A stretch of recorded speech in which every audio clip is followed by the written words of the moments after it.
Hum, Qu'est-ce que c'est que ce truc?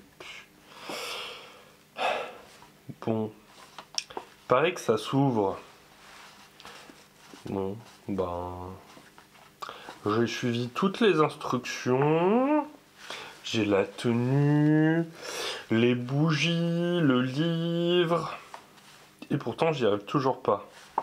Bon, je vais chercher dans le livre. Il y a peut-être quelque chose. Non, livre de Mathieu. Non. Mais vous êtes là? Salut. Bon, vous venez pour un nouveau compte, c'est ça? Ok. On se retrouve tout de suite pour un nouveau conte de Maître Loup.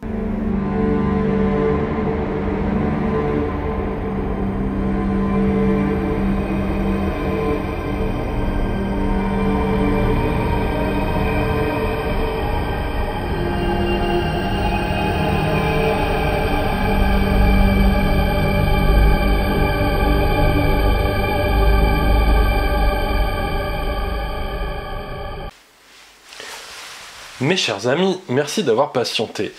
Laissez-moi retirer cette cape et passons aux choses sérieuses. Et si cette fois-ci, nous parlions d'invocation?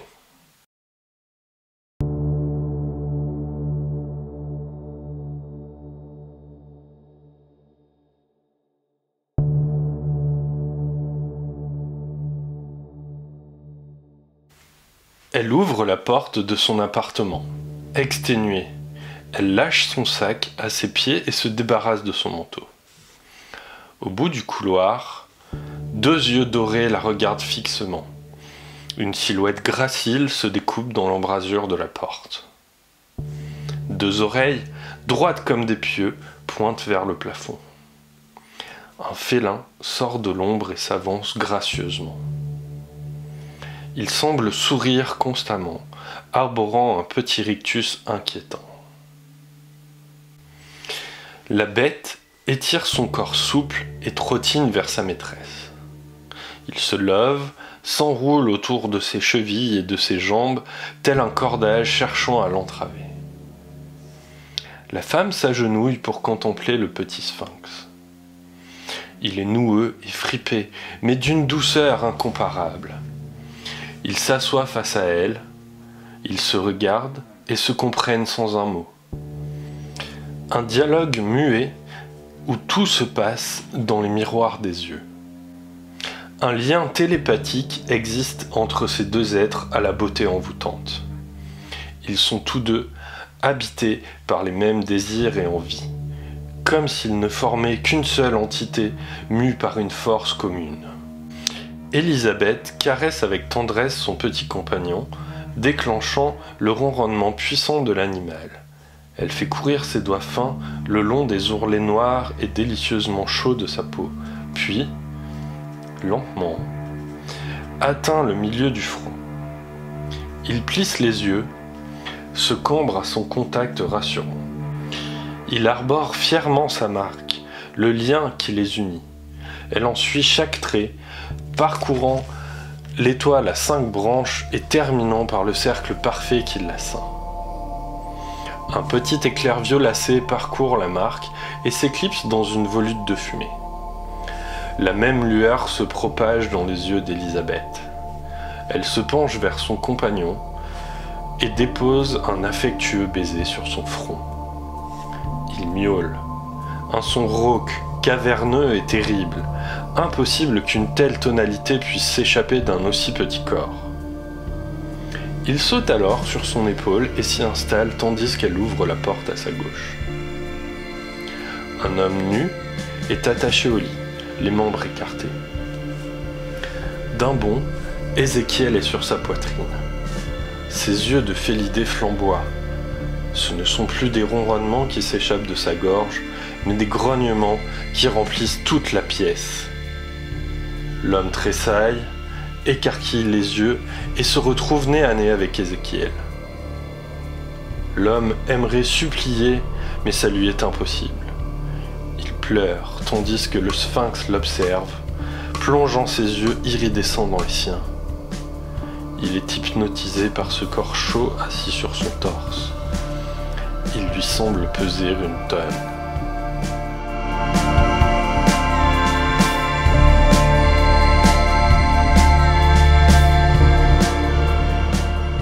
Il tente de se débattre, mais ses liens sont trop serrés. Il ferme les yeux, espérant que tout ceci ne soit qu'un cauchemar.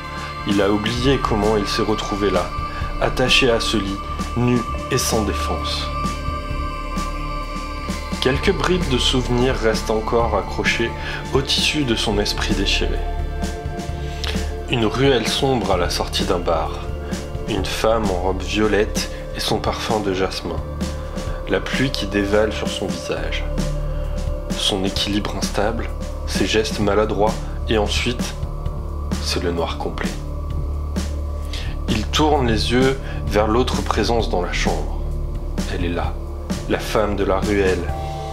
Elle lui sourit d'un air carnassier. Elle s'approche de lui, hume la peur qui s'échappe du corps de sa victime. Elle ricane comme une enfant excitée par la découverte d'un nouveau jouet à Noël. Elle sent qu'il est bientôt temps de porter le coup de grâce. Il est le candidat parfait pour le rituel. Elle laisse glisser un ongle aiguisé et dur comme de l'acier le long de la gorge de l'homme et entreprend une descente lente et douloureuse le long de ce corps offert. Élisabeth jubile et Ézéchiel commence à ronronner extrêmement fort, tandis que le doigt atteint son but. Alors, d'un coup net et précis, Élisabeth ouvre l'abdomen de l'homme, dévoilant son intimité la plus crue. Le félin se jette dans l'ouverture pour s'en repaître. Elle sourit en caressant le visage déformé de l'homme. Elle l'observe. Place un doigt sur ses lèvres, lui intime de se taire. Sa fin est proche. Elle se penche vers lui et colle son visage dans son cou. Dans une dernière caresse, elle plante ses dents dans cette gorge palpitante.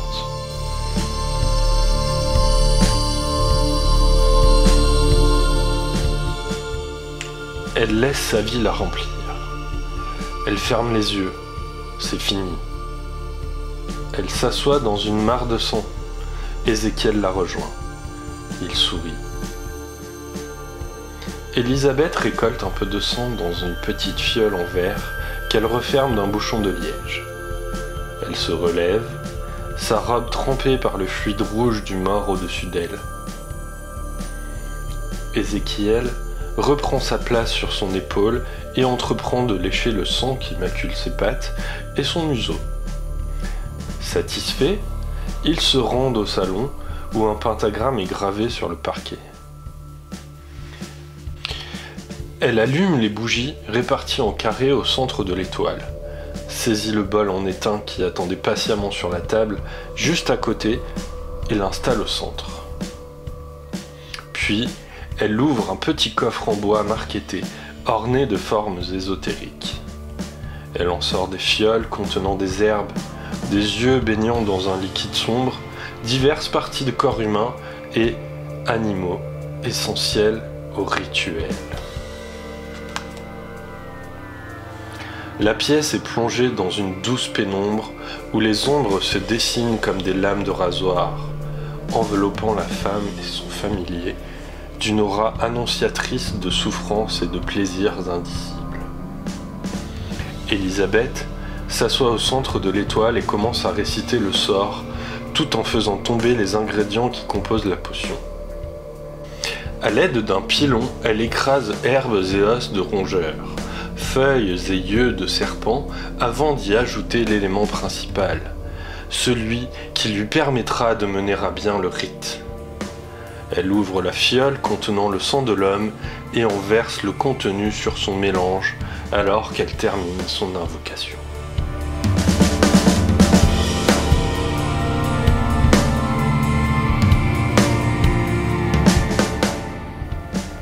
D'un coup, le sol tremble et un éclair rouge frappe le sol, ouvrant un passage vers une dimension interdite au commun des mortels.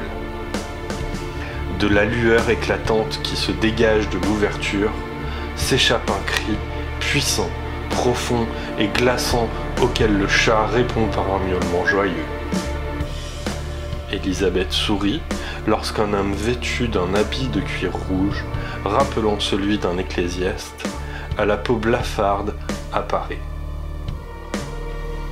La jeune femme se lève et vient embrasser cet être venu des profondeurs innommables. Elle se serre contre lui, puis recule d'un pas et dit « Bonjour, père. Comment vas-tu aujourd'hui? Je suis contente que tu puisses venir pour mon anniversaire. »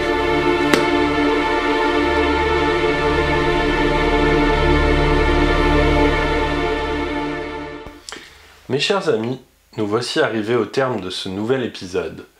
J'espère que vous aurez pris plaisir à m'écouter et si c'est le cas, n'oubliez pas de vous abonner, laisser un commentaire et à mettre un petit like, ça fait toujours plaisir. Maintenant, il est temps pour moi de vous laisser et à bientôt pour un nouveau conte de Maître Loup. N'oubliez pas, tout est lié.